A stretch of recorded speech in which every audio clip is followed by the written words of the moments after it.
This story comes from Florida, one of my home states. No surprise, but another crazy story hot mess coming from the state of Florida. So 7 former felons filed suit against Florida Governor Rick Scott on Monday, claiming the state's process for restoring voting rights to ex-felons is discriminatory, arbitrary, unlawful. The 7 felons, who all had their rights to vote permanently revoked when they were convicted of felonies, claim in a class action in federal court that the governor did not give them a fair chance to restore their rights. Florida is one of 4 states that permanently disenfranchises anyone with a felony conviction unless they're able to apply for clemency. As a result of Scott's decision to mandate 5 to 7 year waiting period before former felons can apply for clemency, just 2,487 petitions have been approved since Scott took office in 2011. Meanwhile, more than 10,500 people are waiting for consideration according to the lawsuit. This is a mess. A mess, America. Yeah, one more point for disturbing. you. During his term, Governor Charlie Crist, then a Republican, made it easy for felons to regain their rights, restoring the rights to vote to more than 155,000 people. But Scott reversed that change in 2011 and mandated a long waiting period before felons could even apply for clemency. As a result, Florida now has an estimated 1.68 million Americans disenfranchised from voting. That's 10.4% of the state's voting population.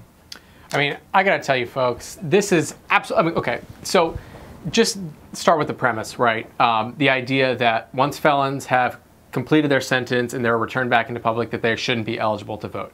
Now, if you take a little time machine back to post-Civil War, you will remember why these laws were put in place in the first place. It was actually for newly freed slaves and African Americans to control them because they were very worried about black people being able to vote and influence their elections. So that's where these laws started. Yep. So we can start from that point.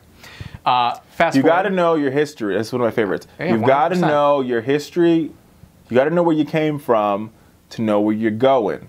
And because a lot of people don't know, history's repeating itself. Right. And then Republicans will make this argument that, okay, these people have shown themselves to not be fit in society and their judgment isn't good enough and they're a felon and therefore they shouldn't be able to make a decision about where our country's headed. Now, I would counter this argument by saying that we have a thing called the Department of Corrections. It is corrections, right? So the whole premise here is... And sometimes, I want to add to this point. Yeah, please. Sometimes it's usually called the Department of Corrections and, wait for it, rehabilitation.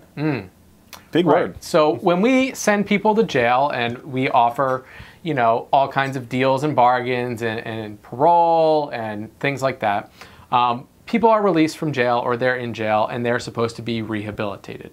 You put someone in jail for 5 or 10 years because they committed a felony. The idea is once you serve 10 years, research should show that by this point you are unlikely to reoffend, right? Yeah. And when you serve the crime and you do the time. That's you do the time and then you do the time and then you do the crime and then you serve the time. And that's where that sentence is supposed to end, right? It's not you do the time and then forever your life is screwed, right?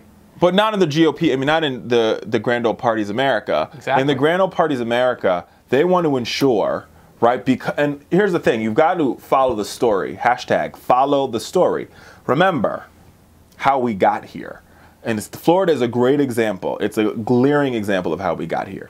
We got here because beyond the civil rights piece, in modern times, a lot of these states have acquired these for-profit private prisons. Right. And the job of private prisons is to imprison people, and they charge the state money when the prisons aren't full. So in order to fix this problem, state legislatures, whether you call it the war on drugs, or you call it whatever, state legislatures have passed laws that make it really easy to get a felony, especially in a place like Florida. Florida is like ground zero for this BS. For example, do you know that in Florida, if you have like 2 unpaid traffic tickets and you don't show up to court, that is a felony in the state of Florida. If you're driving around with less than a gram of marijuana, some on the street, they would call it a roach. That, wait for it, that's a felony in Florida. But you can carry a gun into a bar. That's not even a crime. Why not, right? That's not a crime. So you have these crimes set up, broken windows, this broken windows theory, to go after people of color, black and brown folks, and lock them up. And when you lock them up, you take away their right to vote, so they can never ever change the law that put them in jail in the first place, because they can't vote. Right? And then you have this governor who is an imbecile, right? Push forward a law that says, and not only can you not vote, I'm not going to give you your rights back. I'm going to hold on to your rights. Make it as hard as possible for you. To have rights. So that means even if I'm rehabilitated, in the eyes of the government of Florida, I'm once a criminal, always a criminal, no matter what I do. I could be a criminal, and then I could like basically become reformed and renewed, and I could find Jesus on the road to Damascus, and I could be a disciple, and I still do not get forgiveness. Right. I mean, that's against, and then that's how that blows me, because these are the people that say this, and then they go on and be like, oh, you know, Jesus forgives, and oh, God is good. Really? Yeah. Be more like Christ. Christ. Getting you votes. Be Christ-like, okay, and forgive these people and give them back their right to vote.